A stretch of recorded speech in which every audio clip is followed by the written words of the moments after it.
a preacher, and me in the May 11, 1990 issue of Science. Poole defined a witness as someone who believes he has information so important that he cannot keep silent. I am aware of claims that I have become a preacher in recent years. That is not correct. Something did change, though. I realize that I am a witness not only to what is happening in our climate system, but also to greenwash. Politicians are happy if scientists provide information and then go away and shut up. But science and policy cannot be divorced. What I've seen is that politicians often adopt policies that are merely convenient, but that using readily available scientific data and empirical information can be shown to be inconsistent with long-term success. I believe the biggest obstacle to solving global warming is the role of money in politics, the undue sway of special interests. But the influence of special interests is impossible to stop, you say. It had better not be. But the public, and young people in particular, will need to get involved in a major way. What, you say? You already did get involved by working your tail off to help elect President Barack Obama. Sure, I, a registered independent who has voted for both Republicans and Democrats over the years, voted for change too. And I had moist eyes during his Election Day speech in Chicago. That was and always will be a great day for America. But let me tell you, President Obama does not get it. He and his key advisors are subject to heavy pressures, and so far the approach has been, let's compromise.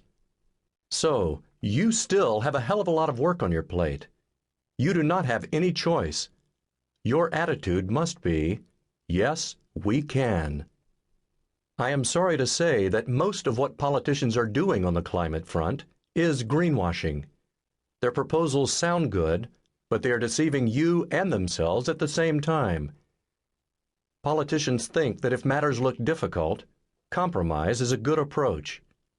Unfortunately, nature and the laws of physics cannot compromise. They are what they are. Policy decisions on climate change are being deliberated every day by those without full knowledge of the science, and often with intentional misinformation spawned by special interests. This book was written to help rectify the situation. Citizens with a special interest, and their loved ones, need to become familiar with the science, exercise their democratic rights, and pay attention to politicians' decisions. Otherwise, it seems short-term special interests will hold sway in capitals around the world, and we are running out of time. My approach in this book is to describe my experiences as a scientist interacting with policymakers over the past 8 years, beginning on my 60th birthday in 2001, the day I spoke to Vice President Dick Cheney and the cabinet-level climate task force. Each chapter discusses a facet of climate science that I hope a non-scientist will find easy to understand. Chapter 1 may be the most challenging. It discusses climate forcing agents, or simply climate forcings, the subject of my presentation to the task force. The official definition of a climate forcing may seem formidable: an imposed perturbation of the planet's energy balance that tends to alter global temperature. Examples make it easier. If the sun becomes brighter, it is a climate forcing that would tend to make Earth warmer. A human-made change of atmospheric composition is also a climate forcing. In 2001, I was more sanguine about the climate situation. It seemed that the climate impacts might be tolerable if the atmospheric carbon dioxide amount was kept at a level not exceeding 450 parts per million, ppm. Thus, 450 ppm is 0.045% of the molecules in the air.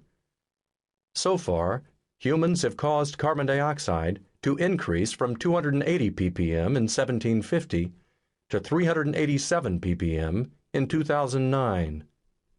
During the past few years, however, it has become clear that 387 ppm is already in the dangerous range. It's crucial that we immediately recognize